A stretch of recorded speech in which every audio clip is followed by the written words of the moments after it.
तर मित्रांनो, आज आपण शेळीविषयी संपूर्ण माहिती देणार आहोत. शेळीपालन करताना नेमकं महत्त्वाच्या काय गोष्टी असतात, आपण शेळीपालन निवडताना म्हणजे शेळी कुठली निवडली पाहिजे, अजून त्यातून आपल्याला प्रॉफिट किती भेटतो, आणि शेळीपालन करताना सर्वात महत्त्वाचं म्हणजे रोग आल्यानंतर काय केलं पाहिजे ह्याच्यावर तुम्हाला सांगणार आहे. तर सर्वप्रथम माझ्या चॅनल जर नवीन असाल तर सबस्क्राईब करायला विसरू नका आणि बेल आयकॉन दाबायला विसरू नका. तर चला वेळ न घालवता सुरू करूया आपला ब्लॉग.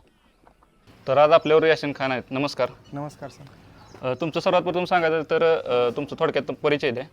मी यासीन खान, राहणार लवू, तालुका माडा, जिल्हा सोलापूर, महाराष्ट्र. या ठिकाणी आपला NLM योजनेअंतर्गत झालेला जवळपास 450 उस्मानाबादी शेळ्यांचा हा गोट फार्म आहे. बरं, आता सर्वात प्रथम विचारायचं झालं तर तुम्ही म्हणजे शेळीपालनात कसं काय वळालात?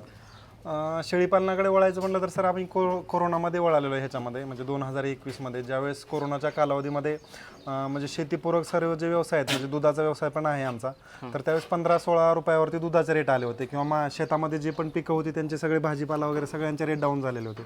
मग त्यावेळेस स्टडी करत करत असा केला, त्यावेळेस मग बोकडाच्या मटणाचा थोडासा विचार केला. तर त्यावेळेस सगळ्यांचे रेट कमी झाले होते आणि मटणाचे रेट वाढतच होते, म्हणजे ते काही कमी झाले नाही. मग त्याच्यामुळे मग सुरुवातीला आमच्याकडे काही शेळ्या होत्या, त्याच्यापासून आणि बाहेरून आम्ही 10 शेळ्या आणल्या आणि त्या 10 शेळ्यांपासून हा व्यवसाय चालू केला. आणि आज रोजी आमच्याकडे जवळपास 450 पेक्षा जास्त प्राणी आहेत. हो, आता सर्वात महत्त्वाचं विचारात झालं तर आता हे शेडचं स्ट्रक्चर किती बाय कितीचं आहे? शेड आपलं सर हे 200 बाय 100, म्हणजे साधारणतः 20 गुंठ्यामध्ये आपलं पूर्ण शेड आहे. बरं, आणि सुरुवातीला म्हणजे शेळीपालनात म्हणजे कुठली जात निवडली पाहिजे आपण? आता आपण राहतो महाराष्ट्रामध्ये. महाराष्ट्राच्या 4-5 ब्रीड आहेत, म्हणजे गव्हर्नमेंटच्या रजिस्टर ब्रीड आहेत. उस्मानाबादी आहे, कोकण कन्याळ आहे, बेरारी आहे, संगमनेरी आहे. 4-5 ब्रीड आहेत, ज्या त्या एरियानुसार ब्रीड असतात. पण उस्मानाबादी शेळी असा हा ब्रीड आहे की प्रत्येक वातावरणामध्ये, तुम्ही उन्हाळा असू द्या, पावसाळा असू द्या, हिवाळा असू द्या, प्रत्येक ऋतूमध्ये ते तग धरून राहणार आहे. आणि ह्याची जी म्हणजे क्वालिटी जी आहे, किंवा जे मटणाची चव म्हणतो आपण, तर ती जगात सगळ्यात भारी उस्मानाबादीच्या शेळीच्या किंवा बोकडाच्या मटणाला चव आहे. आणि रेजिस्टन्स चांगला आहे, उत्पादनाला चांगला आहे, किंवा त्याच्यानंतर जुळं पिल्लं देण्याचं प्रमाण जे आहे ते 70% पेक्षा जास्त आहे उस्मानाबादी शेळीमध्ये जुळ्यांचं प्रमाण आहे. तर एवढी चांगली ब्रीड असताना मग आपण दुसऱ्या ब्रीडकडे का वळावं, म्हणून आपण आपल्या राज्याची, आपल्याच भागातली एकदम चांगली शेळी निवडून त्याच्यापासून सुरुवात केलेली. बरं, आता ह्याला महत्त्वाचा विचार झाला तर एखाद्या शेतकऱ्याला जर करायचं झालं तर त्यांनी किती शेळ्यांपासून सुरुवात केली पाहिजे? सुरुवात सर कमीत कमी याच्यामध्ये 10 शेळ्यांपासून करावी आणि जास्तीत जास्त 20 शेळ्यांपासून सुरुवात करावी. आता बऱ्याच जणांना वाटतं की 10-20 शेळ्यांमध्ये खेळत बसून काय म्हणजे त्याच्यातून आपल्याला प्रॉफिट भेटणार नाही. पण कसं असतं, पहिल्यांदा तुमचा लर्निंग अँड कॅपॅसिटी बिल्डिंग हा जो पिरियड असतो, म्हणजे सुरुवातीचा जो पिरियड आहे, आपण पण नवीन असतो, प्राणी पण नवीन असतात, आपल्याला त्यांच्याविषयी माहिती नसतं, किंवा त्यांचं काय आजारपण असेल किंवा ज्या गोष्टी असतील त्या आपण पण नवीन असतो, ते शिकणं खूप महत्त्वाचं आहे. आणि तुम्ही छोट्या गोष्टीवरच प्रयोग केला पाहिजे. एकदम मोठ्या गोष्टीवरती प्रयोग करून ते आपण लॉसमध्ये जातो. जे काय तुम्हाला शिकायचं, लॉस झाला तरी थोडाच होईल, नफा झाला तरी थोडाच होईल. त्याच्यामुळे 10 शेळ्यांमध्ये एकदा तुम्ही शिकले, किंवा ते 10 शेळ्यांची पिल्लांची एक बॅच आपल्या हातून गेली, तर त्याच्यानंतर तुम्ही पाहिजे तितक्या शेळ्या खरेदी करू शकता आणि सांभाळू शकता. तेवढी कॅपॅसिटी आपल्याकडे येते. परंतु आपण नुसतं ते बघून चालत नाही, तर प्रॅक्टिकली काम आपण स्वतः केलं पाहिजे. त्याच्यासोबत पुस्तकी ज्ञान पण घेतलं पाहिजे. दोन्हीची जर आपण सांगड घातली तर आपला व्यवसाय 100% सक्सेसफुल होतो. बरं, आता शेळीचं म्हणलं तर आता बोकडाचं किती किलोपर्यंत जातं हे? आता बोकडाचं कसं आहे सर, आम्ही जास्त दिवस सांभाळत नाही ह्याच्यामध्ये, म्हणजे साधारणतः 5-6 महिन्याचं पिल्लू झालं, एक 25-30 किलो 20 किलोच्या पुढं गेलं, तर ते जसे कस्टमर येतील आम्ही त्या पद्धतीनं, किंवा ज्याला 25 किलोचा बोकड पाहिजे, कोणाला 30 किलोचा पाहिजे, ज्याच्या कस्टमरच्या डिमांडप्रमाणे आम्ही त्यांना तो बोकड विक्री करतो. आणि किती किलोपर्यंत हायेस्ट जातोय?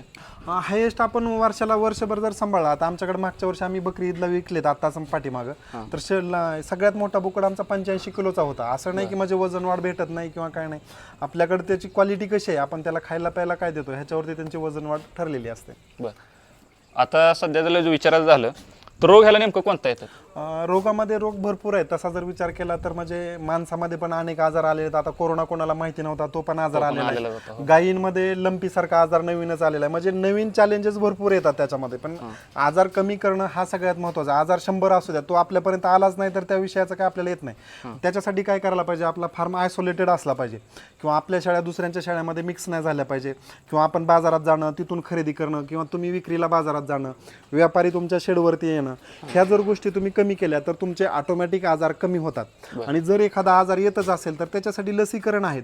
तर ते लसीकरण आपण प्रॉपर केले सगळ्या आजारांचे, तर तुमच्याकडे आजार येण्याचं काही कारण नाही. आणि जर लसीकरण केलेलं असेल, जरी आजार आला तरी तो थोड्या रकमेमध्ये किंवा थोड्या खर्चामध्ये तुमचा तो व्यवस्थित होऊन जातो. आणि आता मेन विचार झाला तर यांचं खाद्याचं नेमकं कसं नियोजन आहे? खाद्याच्या नियोजनामध्ये दोन गोष्टी महत्त्वाच्या आहेत ह्याच्यामध्ये. चारा सगळ्यात जर तुमचा चांगला असेल तर खुराकावरचा खर्च कमी होतो.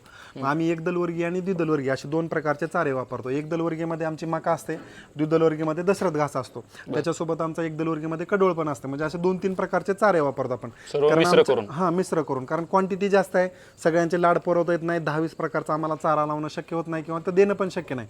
पण आपण ते किती प्रकारचे चारे लावतो हे महत्त्वाचं नाही, त्याच्यातून पोषक घटक त्या जनावरांना किती गरजेचे आहेत आणि किती मिळतात हे सगळ्यात महत्त्वाचं आहे. आता आपण जरी असलो तरी काय दररोज पंचपक्वान्न खात नाही किंवा सगळ्याच्या घरी दररोज दिवाळी साजरी होत नाही. आपण भाजी भाकरी तेच खातोय, पण कसं खातोय की पौष्टिक खातोय. त्या पद्धतीने ह्यांना पण आपण जर पौष्टिक चारा दिला तर आपला खुराकावरचा खर्च कमी होतो आणि आपले जनावर पण हेल्दी राहतात. शेळी पालन करताना महत्त्वाचं म्हणजे काय गोष्टी आपण चांगल्या म्हणजे हे केलं पाहिजे, नियोजन कसं केलं पाहिजे आपलं? शेळीपालनाच्या नियोजनामध्ये महत्त्वाचं म्हणजे 3 प्रकारे आपण शेळीपालन व्यवसाय करू शकतो. एक फिरस्ती शेळीपालन, एक अर्धबंदिस्त शेळीपालन आणि तिसरं आहे बंदिस्त शेळीपालन. आता फिरस्ती शेळीपालनामध्ये पूर्वी लोक फिरस्तीमध्ये करायचे, त्यावेळेस चरायला जागा भरपूर असायची किंवा लिमिटेड क्वांटिटी असायची, 10-20 शेळ्या असायच्या. जर आजच्या कालावधीमध्ये जर आपण 10-20 शेळ्याच घेऊन फिरायचं म्हणलं तर ते प्रॉफिटेबल नाही आहे किंवा तेवढा इन्कमच्या आजच्या काळामध्ये तेवढाच इन्कमवर आपण डिपेंड राहू शकत नाही. त्याच्यामुळं फिरस्ती शेळीपालनाला मर्यादा खूप आहेत किंवा आता जमीन मोकळ्या नाहीत, ते चाऱ्यासाठी आपल्याला जमीन उपलब्ध होत नाही किंवा चारा कमी पडतो, तर तो प्रॉब्लेम आहे. दुसरा आहे अर्धबंदिस्तमध्ये काय, तुम्ही निम्मा वेळ शेडमध्ये ठेवणं, थोडा वेळ 1-2 तास सोडणं. ज्याच्याकडे मोकळी जमीन असेल किंवा चारा चांगल्या पद्धतीचा असेल तिथं गेल्यानंतर शेळ्यांचं पोट पण भरलं पाहिजे. पण तिथं पण काय होतं, आपल्याला लिमिटेड म्हणजे तुम्ही 5-50 शेळ्यापर्यंत तिथं काम करू शकता. जास्त क्वांटिटीमध्ये घेऊन किंवा एवढ्या शेळ्या चरायला नेणं हे शक्य नाही. तर बंदिस्त शेळीपालनाचे खूप मोठे फायदे आहेत. म्हणजे बंदिस्त शेळीपालनामध्ये एक माणूस तुमचा जर फिरस्तीमध्ये 10 शेळ्या सांभाळत असेल तर तो एक माणूस बंदिस्तमध्ये 100 शेळ्या सांभाळू शकतो. म्हणजे एवढा बेनिफिट आहे सगळ्यात महत्त्वाचा. दुसरा बेनिफिट जे आहे ते आपण बाहेर ज्या वेळेस चरायला सोडतो, आता पहिल्यासारखे दिवस राहिले नाहीत, फवारणीचं प्रमाण लोकांचं वाढलंय, तणनाशक वगैरे हे, तर ते लोकांनी फवारलेलं आपल्याला माहिती नसतं. ते तणनाशक खाल्लं तर ते शेळ्यांना प्रॉब्लेम होऊ शकतो, विषबाधा होऊ शकते. किंवा आता प्लॅस्टिकचं प्रमाण शेतामध्ये वाढलेलं आहे, तो प्रॉब्लेम आहे. किंवा जे हिंस्र प्राणी असतील, बिबटा असेल, वाघ असेल, ज्या भागामध्ये येत असतील तो प्रॉब्लेम आहे. किंवा दुसरा प्लॅस्टिकचं प्रमाण आहे किंवा पिसाळलेले कुत्रे चावले, तर ते अडचणी खूप आहेत त्याच्यामध्ये. त्या सगळे तोटे आपल्याला बंदिस्त शेळीपालनामध्ये भरून काढता येतात. तर बंदिस्त शेळीपालनामध्ये हे सगळे तोटे कमी करता येतात. फक्त बंदिस्त शेळीपालनामध्ये एक आहे की आपला खाद्यावरचा खर्च जास्त होतो थोडासा, कारण फिरस्तीमध्ये खाद्यावर खर्च काहीच नसतो, आपण शून्य खर्च असतो थोडक्यात तिथं. पण बंदिस्तमध्ये आपल्याला खाद्यावरचा खर्च जास्त होतो. तर त्याच्यासाठी आपण चारा जर चांगला लावला, मगाची जसं मी म्हणलं तुम्हाला, एकदल आणि द्विदल दोघांचं जर कॉम्बिनेशन केलं तर आपण तो खाद्यावरचा खर्च कमी करून जनावर चांगलं क्वालिटीमध्ये मेंटेन करू शकतो. बरं, आता यांचं जे वेस्टेज मटेरियल पडतं त्याचं नेमकं कुठं हे करतो तुम्ही? आता त्याला वेस्टेज म्हणता येत नाही सर, ते खतच आहे शेवटी समजा. आणि जे आपण शेतीसाठी आज रासायनिक खताचे जे दुष्परिणाम आहेत ते आपण ह्यांच्या लेंडी खतातून आपण भागवू शकतो. आणि आम्ही ह्याचं जे लेंडी खत आहे हे पूर्ण आपल्या शेतामध्ये वापरतो, तो काही विक्री वगैरे करत नाही. तर ते खूप बेनिफिट आहे त्याचा. आजच्या ज्या जमिनी ज्या नापीक व्हायला लागलेल्या आहेत तर त्या सुपीक करण्यासाठी सगळ्यात महत्त्वाचा रोल ह्याचा आहे. आणि याचं पाण्याचं नियोजन म्हणजे तर कसं आहे आता सध्या? पाण्यासाठी आपण ह्याच्यामध्ये ऑटोमॅटिक बसवले, ड्रिंकर बसवले ह्याच्यामध्ये. थोडक्यात ते पाण्याचे बाऊल आहेत, तर त्याच्यामध्ये जेवढं शेळी पाणी पिईल तेवढं पाणी त्याच्यामध्ये येते. त्याच्यात म्हणजे बॉल बसवले आहेत, शेळी पाणी पिली, पाणी कमी झालं की तेवढं ऑटोमॅटिक परत पाणी त्याच्यामध्ये येतं आणि त्याची लेवल मेंटेन राहते. शेळ्यांना 24 तास पाणी उपलब्ध असते, म्हणजे स्वच्छ पाणी शेळ्यांना 24 तास उपलब्ध राहतं त्याच्या माध्यमातून.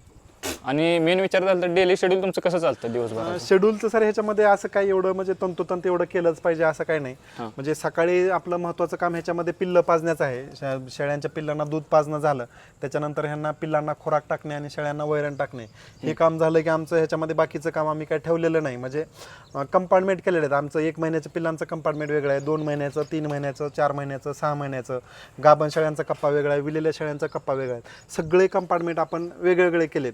लांबी ह्याची 200 फूट आहे आणि 100 फूट रुंदी आहे. ह्याच्यामध्ये प्रत्येक वयानुसार आणि स्टेजनुसार आपण कंपार्टमेंट केले. त्याच्यामुळे मॅनेजमेंट आमचं खूप सोपं झालेलं आहे. डॉंकी वर्क ह्याच्यामध्ये आम्ही काही ठेवलेलं नाही आणि कमी कष्टामध्ये जास्तीत जास्त कसं आपल्याला म्हणजे मेंटेन करता येईल ह्याचा आम्ही विचार करून सगळं मेंटेन केलेलं आहे. एखादी शेळी किती वेळ देऊ शकते? आता एका शेळीचा वेध जर धरला आपण तर एक शेळीचं आयुष्य साधारणतः 12 ते 15 वर्षाचं आयुष्य आहे तिचं. तर एक शेळी समजा 8 ते 9 महिन्यामध्ये किंवा 1 वर्षामध्ये जर आपण पहिल्यांदा तिची लागवड केली तर एक शेळी तिच्या याच्यामध्ये दर 8 महिन्यामध्ये साधारणतः आपण एका वेतातील अंतर जर 8 महिने पकडलं तर असं ती 2 वर्षामध्ये 3 वेतं देऊ शकते. त्याच्यामध्ये तुम्ही चारा कसा देताय, खुराक कसा देताय, त्याच्यावरती थोडंफार तुमचे दिवस मागं पुढं होऊ शकतात. काही शेळ्या 6 महिन्यामध्ये पण वितील, एखादी शेळी 8 महिन्यापेक्षा जास्त पण कालावधी घेईल. ते तुम्ही तिला सांभाळताय कसं किंवा तिचं नियोजन कसं आहे त्याच्यावर तुम्हाला ते 2 वेतातलं अंतर आपलं डिपेंड असेल. आणि आता मेन विचार झाला तर म्हणजे बाजारपेठापर्यंत तुम्ही कसं नेता शेळ्या आता? सर आम्ही बाजारपेठेमध्ये किंवा जातच नाही, कुठल्या मार्केटला आम्हाला आतापर्यंत जायची गरज पडली नाही. आमचा पूर्ण माल हा जाग्यावरून विक्री होतो. आम्ही कुठल्याही व्यापाऱ्याला इथपर्यंत येऊ देत नाही किंवा व्यापाऱ्याला माल पण देत नाही. आमचा डायरेक्ट शेतकरी ते ग्राहक ह्या उद्देशानं काम चाललेलं आहे. तर आमचे जे सगळे कस्टमर आहेत ते आपल्या जाग्यावरून सगळा माल घेऊन जातात. आमची कुठल्या ह्याला जाहिरात नसते, कुठं बोर्ड नाही, काही नाही. म्हणजे आपण प्रामाणिकपणे जर ह्याच्यामध्ये काम केलं तर आपल्याला जाहिरात करायची काही गरज पडत नाही. आणि माल आमचा विक्रीचा कधीही शिल्लक राहत नाही. आज जर विचार केला तर आमच्या 450 प्राणी आहेत आणि एक पण बोकड विकायला आज शिल्लक नाही. सगळ्या ज्या प्रेग्नंट शेळ्या आहेत त्या पण सगळ्या सेल आउट होतात. म्हणजे रेग्युलर ही प्रोसेस चालू आहे. दर महिन्याला नवीन बॅच येणं किंवा पहिल्या शेळ्या विक्री होणं, नवीन येणं, ही कंटिन्यू प्रोसेस चालू आहे. जसा कस्टमर येईल, ज्याला 2 लागतील, 10 लागतील, 5 लागतील, त्या पद्धतीनं ते घेऊन जातात. बरं, आता मी बघितलं इथं आल्यापासून की बाबा पूर्ण असं जागेवर कंपार्टमेंट केलेत बारीक बारीक. त्याचं नेमकं काय आहे ते?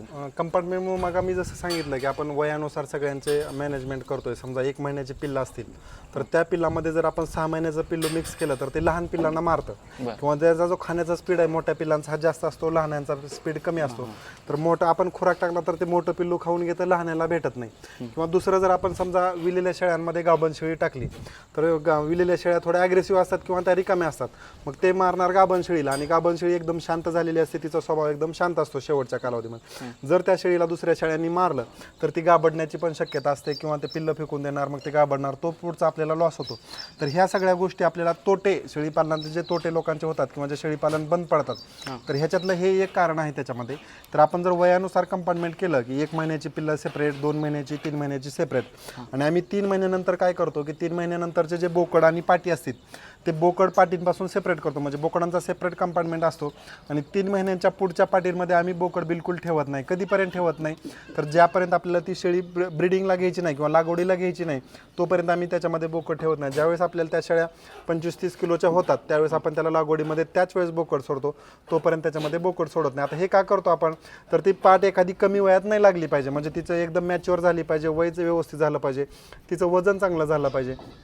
त्याच वेळेस ती मॅच्युअर झाल्यानंतर लागवड केली तर तिची होणारी पैदास पण चांगली होणार आहे. ह्या सगळ्या गोष्टी टाळण्यासाठी आपण कंपार्टमेंट केलेले आहेत. आणि त्या कंपार्टमेंटमुळं आपलं पण मॅनेजमेंट सोपं होतं, आपलं पण कष्ट कमी होतात आणि आपला त्रास पण कमी होतो आणि होणारा लॉस पण आपला कमी होतो. आता नवीन शेतकऱ्याला म्हणजे काय सल्ला द्याल, म्हणजे शेळीपालन हे परवडू शकतं? शेळीपालन हा परवडतो व्यवसाय, 100% परवडतो. पण आजकाल लोकांना इन्स्टंट पैसा पाहिजे. म्हणजे आज व्यवसाय चालू केला की तुम्हाला महिन्यात 2 महिन्यात लगे पैसे मिळायला पाहिजे.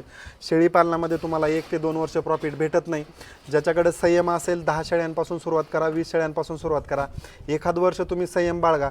जर तुम्ही ह्या व्यवसायामध्ये 3 वर्ष जर टिकले तर त्याच्यानंतर तुम्ही परत दुसरा कुठलाही व्यवसाय करायचा डोक्यात सुद्धा आणणार नाही.